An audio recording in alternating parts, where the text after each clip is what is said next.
It began with the creak of floorboards and the rustle of leaves outside my window. I told myself it was just the old cabin settling, but the whispers that followed were too clear to ignore. I moved to this isolated cabin in the woods to escape my past, to find peace and inspiration for my writing. The realtor had described it as rustic charm, but as I unpacked my belongings under the dim light of a flickering lamp, I couldn't shake the feeling of being watched.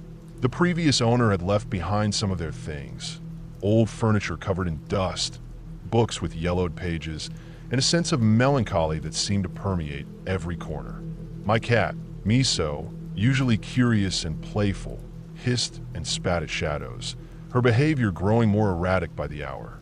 The first night, I heard it, a faint whisper like the wind carrying fragments of words that didn't quite make sense. I dismissed it as fatigue, as the stress of moving and starting anew. But then it happened again and again. The whispers grew clearer, more insistent. They were calling my name. During the day, the cabin was bearable. Sunlight filtered through the windows, chasing away some of the shadows. I would sit at my desk, trying to write, but my mind kept wandering. I decided to explore the surrounding woods to clear my thoughts. That's when I found a graveyard. It was hidden behind a curtain of trees, almost as if nature itself was trying to conceal it. The tombstones were weathered and tilted, their inscriptions faded by time. But one stood out, a girl named Lila Voss, who had died in 1893 at the age of 15. The date of her death was the same as my birthday. I snapped a photo with my phone, intending to use it as inspiration for a story. As I walked back to the cabin, I felt a chill, though the day was mild. The forest seemed to close in around me, and I quickened my pace. That night, the whispers returned, louder and more distinct. I heard footsteps in the hallway outside my room, though I knew I was alone. The temperature in the cabin dropped, and my breath was visible in the cold air. I found myself drawn to the attic, compelled by an unseen force. There, in a dusty trunk, I discovered Lila's diary. Her handwriting was delicate, but increasingly frantic as the pages turned. She wrote of hearing voices, of her mother keeping her locked in the cabin, of a ritual that would set her free. The last entry was incomplete, the page torn away.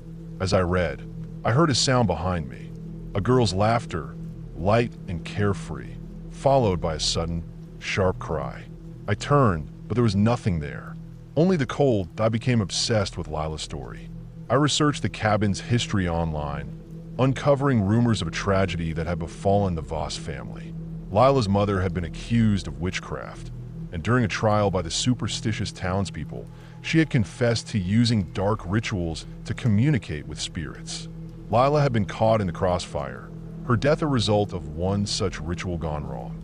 The townspeople had burned the cabin to the ground, but it had been rebuilt years later, the history buried and forgotten. I realized that the ritual Lila had written about in her diary involved a symbol I had seen carved into her tombstone, a circle with 3 intersecting lines. The same symbol was etched into the floor of the cabin's basement. The hauntings intensified. Lila's spirit began to appear, a pale, translucent figure in a white dress, her eyes hollow and filled with sorrow. She would manifest briefly, her presence accompanied by a drop in temperature and the sound of whispering voices. I tried to communicate with her to understand why she was haunting me. One night, as I sat in the dim light of a candle, she appeared before me, clearer than ever. Her mouth moved, and to my horror, I heard my own voice speaking words I didn't recognize. She was using me to relay her story, to finally be heard. The whispers were her attempts to connect, to warn me of something that I ventured into the basement, drawn by an irresistible pull. There in the center of the floor was the ritual symbol. I traced it with my finger, and the ground seemed to shudder. The whispers grew into a roar, and Lila's spirit materialized beside me. She pointed to the symbol and then to herself, her expression urgent. I understood then that the ritual wasn't just to communicate with spirits, it was to bind them. Lila had been trapped between worlds, unable to move on because of the dark magic her mother had wielded. And now, she was trying to show me how to break the cycle As I worked to decipher the ritual, the line between reality and the spirit world began to blur. I would wake from nightmares to find Lila standing at the foot of my bed, her form more solid each time. My reflection in the mirror would flicker, sometimes showing her face instead of my own. I received a visit from the local historian, who confirmed the dark past of the cabin and warned me to leave before it was too late. But I couldn't bring myself to go. I felt a strange connection to Lila, a bond that transcended time. On the anniversary of Lila's death, I performed a ritual in the basement, following the instructions I had pieced together from her diary and my research. The cabin shook as I recited the incantation, the air thick with an otherworldly presence. Lila's spirit appeared before me, more vivid than ever, her eyes filled with a mix of hope and fear. As the ritual reached its climax, I felt a sharp pain in my chest and collapsed to the floor. When I awoke, the cabin was silent. The whispers had ceased. Lila's spirit was gone. But as I stood to leave, I noticed something strange. My reflection in a shard of broken glass showed not my face, but Lila's. The symbol on the basement floor now bore my initials instead of hers. And when I checked the photo I had taken of her tombstone, my name was etched beneath the date of my death, the same date as Lila's. I tried to scream, but no sound came out. The cabin, once a prison for Lila, had become mine. And now, I wait in the pines, my whispers carrying on the wind, searching for the next person to hear my story and break the cycle that binds me to this place. As I sit here now, the quill in my hand moves of its own accord, recording these words. The whispers have started again, but this time, they're mine. And I know that somewhere, someone will hear them and come to the cabin, just as I did. And the cycle will continue. The cold seeps into my bones as I write, the air growing thicker with each passing moment. The walls of the cabin seem to close in, the shadows lengthening even in the light of day. I can feel her presence, or is it mine, lingering in every corner, a constant companion in this lonely existence. The townspeople avoid the cabin now, their eyes widening with fear when I pass by. They don't see me, of course. They never do. Only the occasional trespasser stumbles upon the place, drawn by the same mix of curiosity and desperation that brought me here. And when they do, I'm there, waiting in the shadows, my whispers guiding them toward the same fate I couldn't escape. I've tried to leave, to break free from this prison of wood and memory. But the forest rejects me, the trees intertwining their branches to block my path. The road that once led me here is now overgrown, buried beneath years of fallen leaves and time. I am bound to this place, just as Lila was before me. Our spirits are intertwined, hers and mine, two souls trapped in an endless loop of suffering and longing. The ritual didn't free her. It merely passed the burden onto me. And now, I wonder if there will ever be an end to this cycle, or if I am doomed to repeat Lila's fate for eternity. The days blend together, each one a mirror of the last. I go through the motions of living, though I am no longer alive. I sit at the desk, my fingers hovering over the keyboard as if to write, but no words come. The pen in my hand remains still, the page blank. The only stories that emerge are the ones I whisper into the wind, carried away by the pines to whoever might listen. Sometimes I think I see her, Lila, in the periphery of my vision, her pale form drifting through the woods. She watches me with a mix of pity and sorrow, her own prison now mine. We are companions in this torment, two ghosts bound by a ritual gone wrong. I've examined every inch of the cabin, searching for a way to reverse what I've done. The attic holds no answers, only more dusty relics of the past. The basement's symbol taunts me, a reminder of my failure. The walls hold my memories now, intertwined with Lila's. I can feel her presence in the creak of the floorboards, in the rustle of the curtains, in the chill that runs down my spine when I think I'm alone. She is here, always here, a silent observer to my eternal suffering. The whispers have changed. They're no longer just Lila's voice. They are mine too, echoing through the trees, calling out to those who might never hear. I don't know if I'm trying to warn them or if I'm hoping they'll join me. Perhaps it's both. Perhaps I've become what I once feared, the thing that lurks in the shadows, the ghost that haunts the dreams of the living. And as the years pass, I wonder if anyone will ever break the cycle, or if I'm destined to remain here, forever whispering in the pines. The moon rises full and bright, casting an ethereal glow over the cabin and the surrounding woods. Its light filters through the windows, illuminating dust particles that dance in the stale air. I sit by the window, watching the moon's reflection on the floor, and I think about all the times I tried to leave. The first time, I packed a small bag with essentials and set off toward what I believed was the road. But after hours of walking, I found myself back at the cabin, as if the forest itself had guided me home. The second time, I tried to drive away, but my car refused to start. No amount of coaxing or force would make it budge. It was as if the cabin had a hold on me, physically preventing my escape. I remember the day I found the old photograph album in the attic. It was tucked away in a corner, half buried under a pile of forgotten blankets. The pages were brittle, and many of the photos were faded or damaged, but some were still clear enough to make out. They showed the Voss family, the mother, stern and unsmiling, with eyes that seemed to pierce through the camera lens. Lila, a young girl with a shy smile, her hair braided neatly, and a younger brother, his face smudged with dirt, a mischievous grin on his lips. There were photos of the cabin before it was burned, its walls intact and its windows bright. I wondered what had happened to the brother. Had he escaped the tragedy that befell his sister and mother? Or had he been lost to the same darkness that now consumed me? The local historian I spoke to didn't have answers about the brother. He only knew the basics of the Voss family story, the accusations of witchcraft, the ritual gone wrong, the fire that destroyed the cabin. He told me that after the fire, the brother disappeared. Some said he ran away, unable to bear the guilt of his sister's death. Others whispered that he too had fallen victim to the dark forces at play. His fate remained a mystery, another thread in the tangled web of the cabin's history. As the days turned into weeks, and the weeks into months, I grew more resigned to my fate. I accepted that I was trapped here, just as Lila had been, but I also found a strange comfort in the routine of my existence.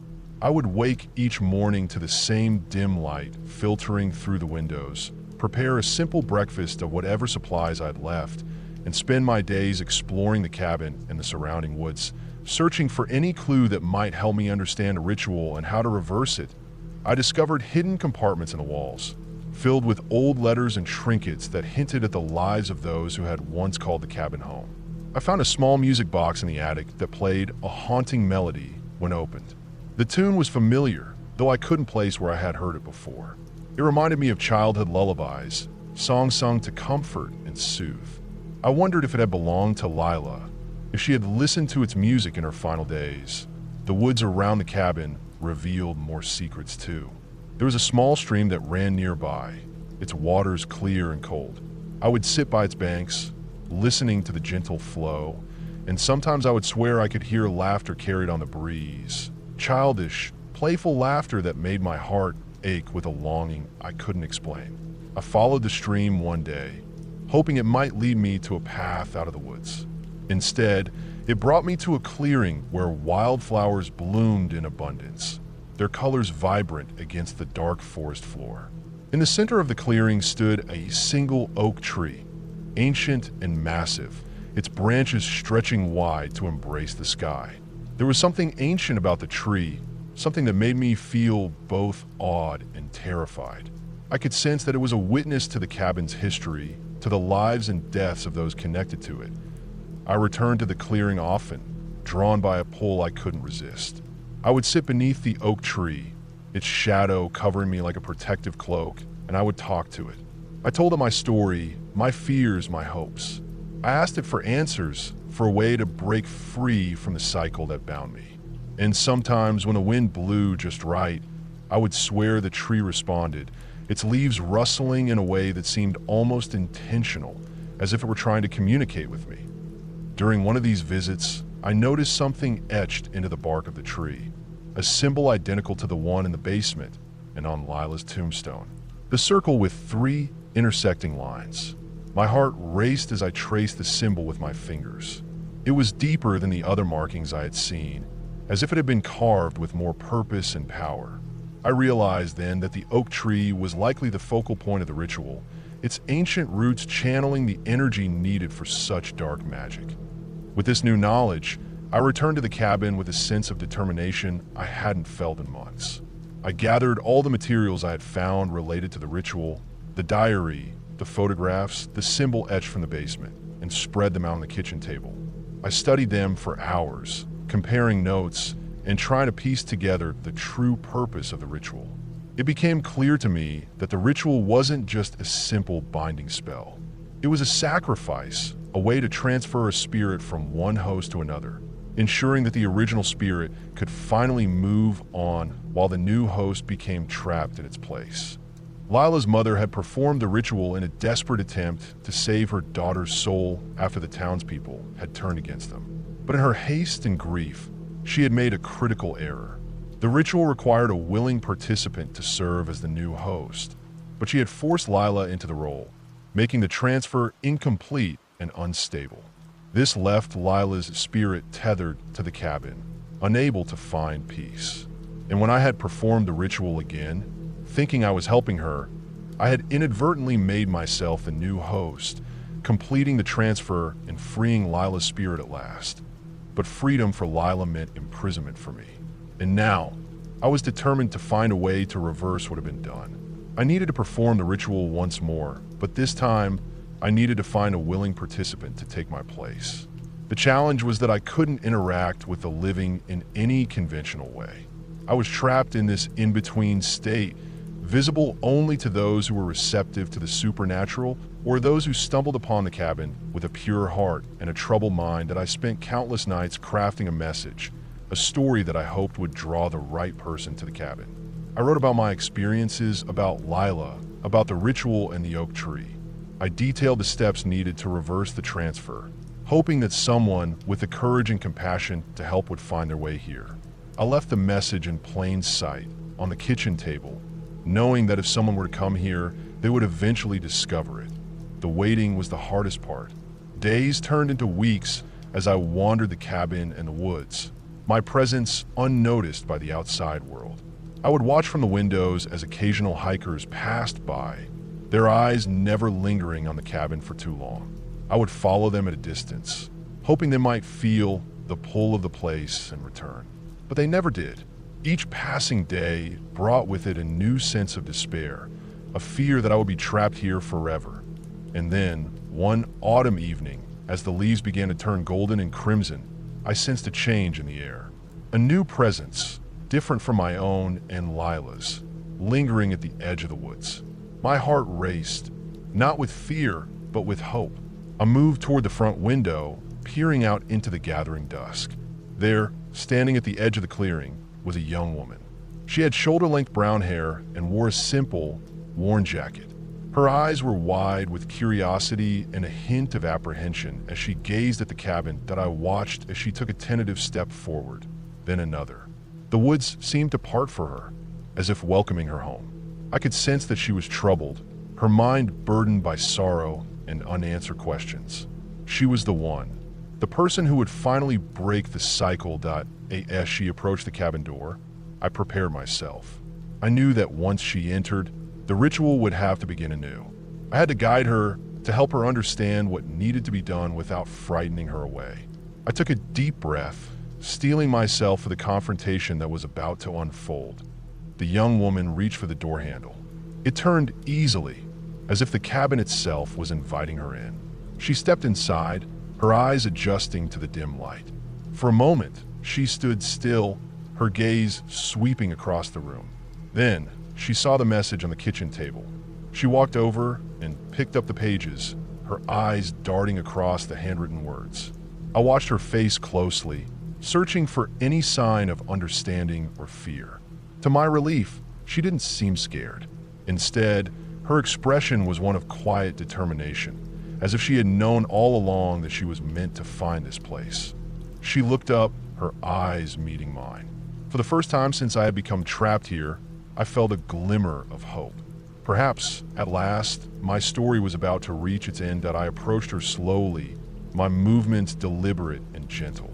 I needed her to trust me, to believe in what I was about to tell her. As I spoke, my voice carried the weight of years of loneliness and despair, but also a newfound sense of purpose. "My name is Clara," I began, my voice trembling slightly. "I know this must seem strange and frightening, but I need your help. This cabin, it's not just a place. It's a prison. For me, and for others before me." She listened intently, not interrupting, her eyes never leaving mine. I could see the questions forming in her mind, but she waited patiently for me to continue. "I found this place hoping to escape my past," I went on, "but instead, I became ensnared in a cycle of suffering that dates back over a century. It all revolves around a ritual, a dark ritual that binds a spirit to the cabin, trapping them here until another takes their place." I paused, gathering my thoughts. This was the difficult part, the part where I had to explain that she was the one who had to take my place. But I couldn't bring myself to say it outright. Instead, I tried to focus on the positive, the freedom that awaited me if she agreed to help. "The ritual requires a willing participant," I said softly. "Someone who understands the weight of what they're agreeing to. In return, they have the power to break the cycle once and for all, to free not just me, but all the spirits that have been trapped here over the years." The young woman's expression remained neutral, but I could see the wheels turning in her mind. She was considering her options, weighing the risks against the potential reward. I held my breath, hoping she would agree. Finally, she spoke. Her voice was steady, though I could hear the underlying tension. "Why me?" she asked. "Why did I find this place now?" I smiled sadly. "I don't know, but I believe you were meant to. There's something about you, a strength, a connection to the supernatural, that makes you the perfect candidate. You don't have to do this, of course, but if you choose to, I swear I will do everything in my power to help you." We stood there in silence for what felt like an eternity. The weight of the moment hung heavy in the air. Finally, she nodded, her decision made. "I'll do it," she said quietly. "I'll help you." Relief washed over me, followed quickly by a surge of gratitude. I had to fight back tears as I realized that my nightmare might finally be coming to an end. "Thank you," I whispered. "Thank you so much." The ritual preparations began immediately. We gathered the necessary items from around the cabin, the symbol from the basement, the music box from the attic, even the old photograph album. We set them up in the clearing beneath the ancient oak tree. Following the instructions I had pieced together from Lila's diary and my own research, as the moon rose high in the sky, we stood side by side in the center of the clearing. The young woman held my hand, her grip firm and reassuring. I recited the incantation, my voice growing stronger with each word. The air around us began to hum with energy, the leaves on the oak tree rustling violently despite the lack of wind, that I could feel the transfer beginning. The same sharp pain in my chest, the same sense of being pulled in two directions. But this time, I wasn't alone. The young woman stood firm, her own energy merging with mine as the ritual took hold. The final words left my lips, and the world around me erupted in a blinding light. I felt myself being lifted, carried away on a wave of pure energy. The pain subsided, replaced by a profound sense of lightness and freedom. When the light faded, I found myself standing on the other side of the clearing, my body no longer bound by the earthly ties that had held me for so long. I turned to thank the young woman, but she was gone. In her place stood Lila, her form solid and whole for the first time in over a century. She smiled at me, her eyes filled with gratitude. "Thank you," she said, her voice clear and strong. "You've given me the peace I've longed for." I smiled back, tears of joy streaming down my face. "And you've given me the same. I'm finally free." Together, we watched as the young woman, now the new host, walked away from the clearing, her journey only just beginning.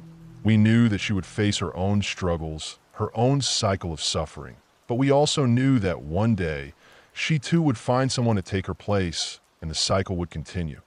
But for now, Lila and I were free. We had found our peace at last.